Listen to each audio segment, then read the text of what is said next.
বাংলাদেশের চেয়ে আইপিএল বেশি উপভোগ করেন মোস্তাফিজুর রহমান।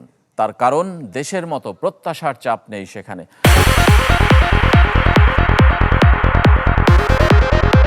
আইপিএল 2026 আসরে বাংলাদেশের কাটার মাস্টার মুস্তাফিজুর রহমানকে ঘিরে এসেছে দারুণ সুখবর। আবারও মাঠে গড়ানোর অপেক্ষায় থাকা আইপিএল থেকে ডাক এসেছে মোস্তাফিজুর রহমানের। আসরের বাকি অংশের জন্য রেকর্ড 6 কোটি রুপিতে টাইগার পেসারকে নিয়েছে দিল্লি ক্যাপিটালস। তবে এতে কেন যেন গা জ্বলছে কিছু গোড়া ভারতীয়র।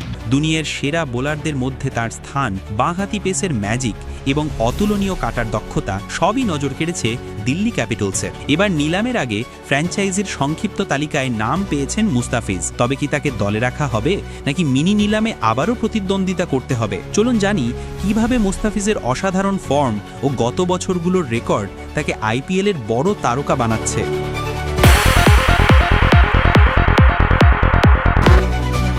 আইপিএল 2026 আসরের আগে মুস্তাফিজুর রহমানের জন্য সুখবর এসেছে। দিল্লি ক্যাপিটালস তার দিকে তীক্ষ্ণ নজর রেখেছে। আগের আসরেও যদিও তাকে নিলাম থেকে দলে নেওয়া হয়নি, এবার সম্ভাবনা তৈরি হয়েছে ফ্র্যাঞ্চাইজির সংক্ষিপ্ত তালিকায় নাম থাকা এবং মিনি নিলামের আগে দলে অন্তর্ভুক্ত হবার। মুস্তাফিজুর রহমান, যার ডাক দ্য ফিজ, টি-20 ফরম্যাটে বিশ্ব ক্রিকেটের অন্যতম সেরা বোলার। কাটার ও স্লোয়ারের অসাধারণ কৌশল দিয়ে তিনি বিশ্বের ক্রিকেট ফ্যানদের মন জয় করেছেন। 2015 সালে আন্তর্জাতিক অভিষেকের পর থেকেই মুস্তাফিজ বিশ্বের সকল ফ্র্যাঞ্চাইজি লিগের নজর কাটছেন।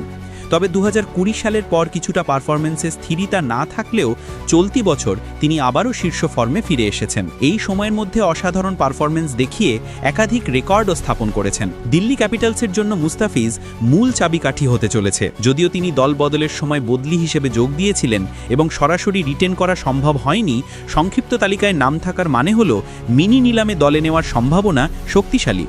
ফ্র্যাঞ্চাইজিটি তাদের পেস বোলিং ইউনিটকে পুনর্গঠিত করতে চায় এবং মুস্তাফিজের দিকে নজর রাখছে। এছাড়া মুস্তাফিজের অভিজ্ঞতা ও দক্ষতা আইপিএলে অত্যন্ত মূল্যবান। গত মৌসুমে তিনি 3 ম্যাচে 4টি উইকেট শিকার করেছেন, যার মধ্যে একটি ম্যাচে 3টি উইকেট নিয়েছেন। এই পারফরম্যান্সের জন্য ফ্র্যাঞ্চাইজির পক্ষ থেকে তার প্রতি সন্তুষ্টি প্রকাশ করা হয়েছে। যদিও দলে সরাসরি রিটেন করার সুযোগ নেই, মিনি নিলামে তার নাম থাকা নিশ্চিতভাবেই তাকে দলে অন্তর্ভুক্ত করার সম্ভাবনা বাড়াচ্ছে। দিল্লি ক্যাপিটালসের পাশাপাশি সংক্ষিপ্ত তালিকা থেকে বাদ পড়তে পারে অন্যান্য ভারতীয় ও বিদেশি ক্রিকেটার, যেমন করুণ নাইয়ার, দুষ্মন্ত চামিরা, ডোনোভান ফেরেইরা। এই পরিবর্তনের মধ্য দিয়ে ফ্র্যাঞ্চাইজিটি তাদের পারফরমেন্স বাড়াতে চাইছে এবং মুস্তাফিজকে দলে নেওয়ার পরিকল্পনা করছে। মুস্তাফিজের ক্রিকেট কেরিয়ার এবং আইপিএলে অবদানও চমৎকার। দিল্লির জার্সিতে 3টি মৌসুমে তিনি 65 উইকেট শিকার করেছেন মাত্র 60 ম্যাচে। এই পারফরম্যান্সই প্রমাণ করে মুস্তাফিজ থাকলে দলকে নতুন শক্তি যোগ হবে। আইপিএল 2026 আসরের আগে মুস্তাফিজুর রহমানের এমন অসাধারণ ফর্ম, তার কাটার দক্ষতা এবং দিল্লির আগ্রহ সবই তাকে আগামীর আইপিএলের বড় তারকা হিসেবে প্রতিষ্ঠিত করছে। মিনি নিলামে দলে অন্তর্ভুক্ত হলে কাটার মাস্টার আবারও ফ্র্যাঞ্চাইজি ক্রিকেটের আলোড়ন তৈরি করবেন।